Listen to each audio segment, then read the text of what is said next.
తొక్కిసలాట ఘటన వెనుక కుట్ర ఏమైనా ఉందా అనే కోణంలో దర్యాప్తు చేస్తామని హోంమంత్రి అనిత తెలిపారు. బాధ్యులపై చర్యలు తీసుకుంటామన్నారు. బాధ్యతారాహిత్యంగా పనిచేసిన వారిపై చర్యలు తీసుకుంటామన్నారు.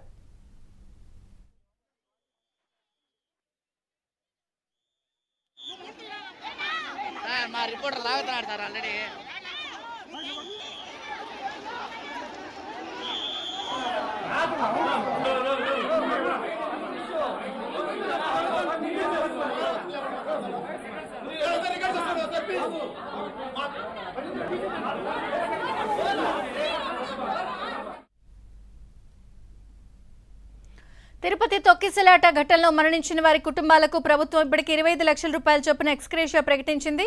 అలాగే బాధితుల్ని కూడా మంత్రులందరూ పరామర్శిస్తున్నారు. చికిత్స పొందుతున్న బాధితుల్ని ఇప్పటికే హోంమంత్రి అనిత, ఆనం, అనగాని సత్యప్రసాద్, నిమ్మల రామానాయుడు పరామర్శించారు. ప్రభుత్వం బాధితులకు అండగా ఉంటుందని భరోసా ఇచ్చారు. అక్కడ తాజా పరిస్థితులు మా ప్రతినిధి దినేష్ లైవ్ లో అందిస్తారు. దినేష్.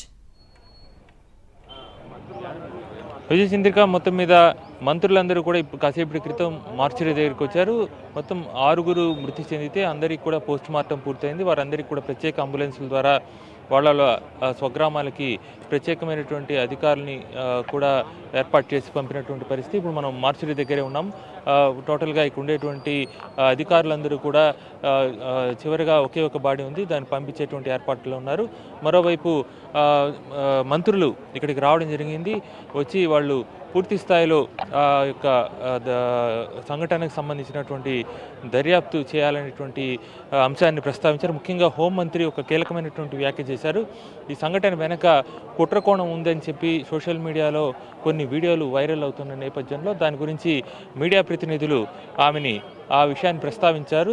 దాంతో ఆమె దీని గురించి ప్రధానమంత్రి కూడా స్పందించిన నేపథ్యంలో చాలా సెన్సిటివ్ విషయము, చాలా జాగ్రత్తగా మాట్లాడాల్సిన విషయము కాబట్టి అన్ని విషయాల్లో ఖచ్చితంగా దర్యాప్తు జరుగుతుంది. ఒకవేళ కుట్రకోణం ఉందా అనే విషయం పైన కూడా తాము తప్పనిసరిగా దర్యాప్తు చేస్తామని చెప్పి ఎవరైతే బాధ్యులు ఉన్నారో వాళ్ళందరి పట్ల కఠినమైన చర్యలు ఉంటుందని చెప్పి ఆమె చాలా స్పష్టంగా చెప్పారు. దాంతోపాటు మంత్రులు కూడా ఈ యొక్క ఎక్స్గ్రేషియో ముఖ్యమంత్రి ప్రకటించినటువంటి 25 లక్షల రూపాయల ఎక్స్గ్రేషియో గురించి కూడా చెప్పడంతో పాటు ఇక్కడ బాధితుల కుటుంబాలందరినీ కూడా పరామర్శించి వాళ్ళకి ధైర్యం చెప్పడం జరిగింది. మరోవైపు ఇక్కడ రుయా హాస్పిటల్లో ఉండేటువంటి ఎవరైతే క్షతగాత్రులు ఉన్నారో వారిని మంచి వైద్యం అందించడానికి పద్మావతి వైద్యశాల, ఇదే స్విమ్స్కి అనుబంధంగా ఉండేటువంటి పద్మావతి వైద్యశాలకి తరలించి అక్కడ సరైనటువంటి వైద్యం అందడానికి పూర్తి స్థాయిలో చర్యలు తీసుకుంటున్నారు.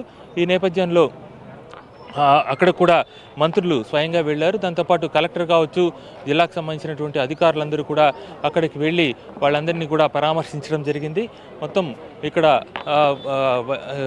కలెక్టర్ కావచ్చు, అలాగే టీటీడీ ఈవో కావచ్చు, వీళ్ళు కూడా పద్మావతి హాస్పిటల్కి వెళ్ళి అక్కడ ఎలాంటి వైద్య సేవలు అందుతున్నాయని చెప్పి స్పష్టంగా